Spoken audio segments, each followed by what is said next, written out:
Is that true? Is it true that Camilla's children and grandchildren have been invited to Sandringham whilst, well, Harry and Meghan and the family, they haven't?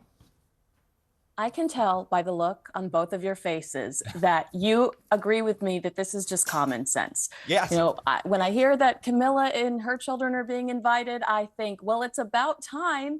And then when I hear that Harry's not coming, I think, does he even want to be there? I mean, this is a man that's complained about, you know, how toxic his family was very openly to the American media for the last few years. I think he's probably happy right where he is in Montecito, California this holiday season. I mean, Christmas plans can be controversial at the best of times. In this family, they're probably that exaggerated even more.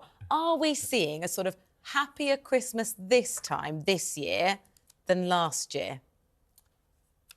I think we are, because last year, the words that we were all talking about on the news were coming straight from Harry and Meghan. Last year, we were dealing with Harry and Meghan's Netflix docuseries. This year, we're dealing with a game of telephone in Omid Scobie's book, and his credibility has kind of been shot based on how the whole book unfolded.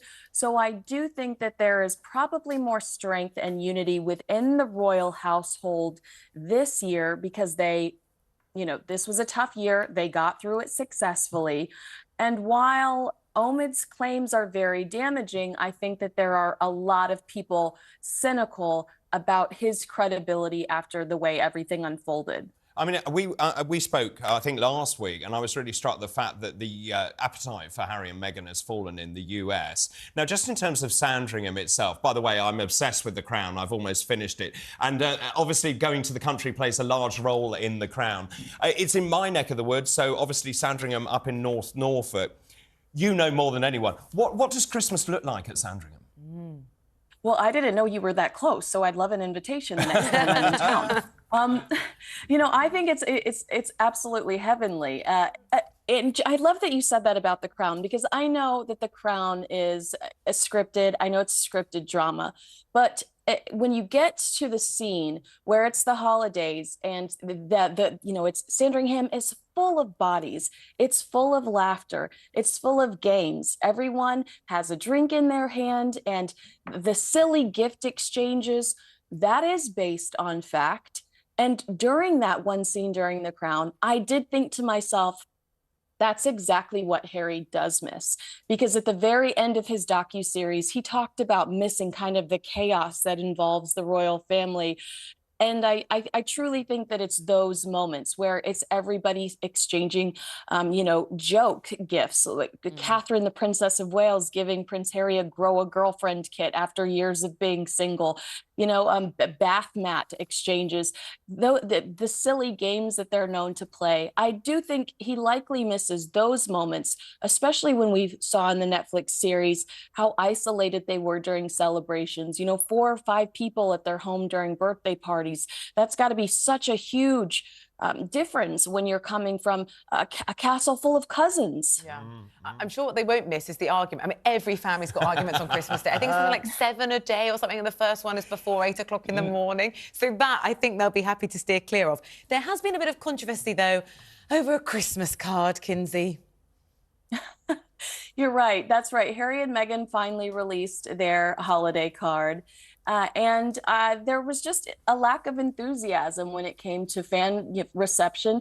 I think that most royal watchers look forward to these cards every year because it's also a milestone to see how much these beautiful royal babies have grown up.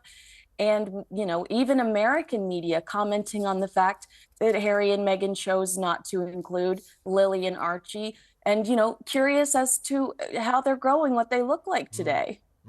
It's a lot more me, isn't it? That it's a rubbish Christmas card, if you ask me. Just in terms of the coronation year, the behind-the-scenes documentary about Camilla and Charles, that's been quite revealing, hasn't it?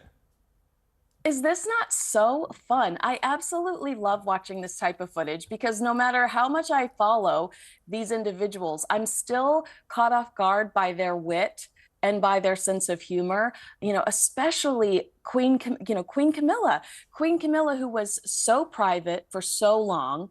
And really very much protective of the crown in that way, because she did not want to make herself the star of the show. She stayed back in the shadows. Now she's having this moment, and we're realizing, and you guys know I have a Princess Diana podcast, so this is big. We're realizing how absolutely charming, brilliant, and funny she is. Yeah, I think that's absolutely right. Shall we take a look at a clip from this obdog? Should we go and get ourselves organised, Sandra? Morning. We have been asked to modify 3 crowns. It'd be great deal easier to wear like that. And if you ever get lost, sir, you just look confident and bow. You must have said this before. I knew that. Yes. Our amazing first-year boom winner. My late Mama won this race. She would be... It's so nice, It's brilliant. To see the levity, basically. Yeah. It's true. And to have, I think we fixate, and this is just news in general, we tend to fixate on the negative. We tend to fixate on what's going wrong, what could go wrong. And so we don't have these lighter moments with them. I really think that this is going to be, aside from being amazing PR for them, I think it's going to be really fun for royal watchers to enjoy. I think what you can see there is how comfortable they are with each other. The King and Camilla, very comfortable in each other's company. And actually that line, when the Archbishop of Canterbury forgot his words and the King says, well, I'm sure you've done this before. I mean, it's just priceless.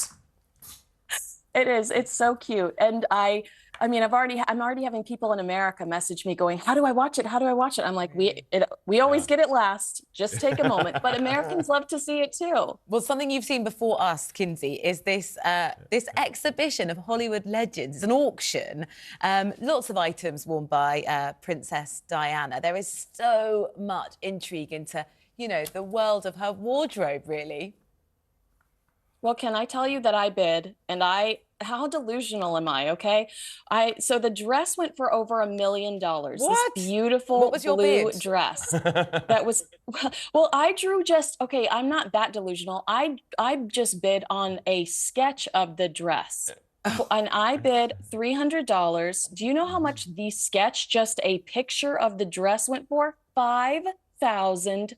Wow. And I was like sitting in the car, like bidding my life away in the car, like really thinking I had a chance. $5,000. Now this blouse went for over almost $400,000.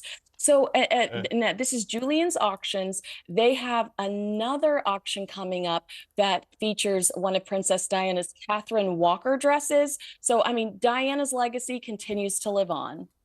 Kinsey, thank you so much. Yeah.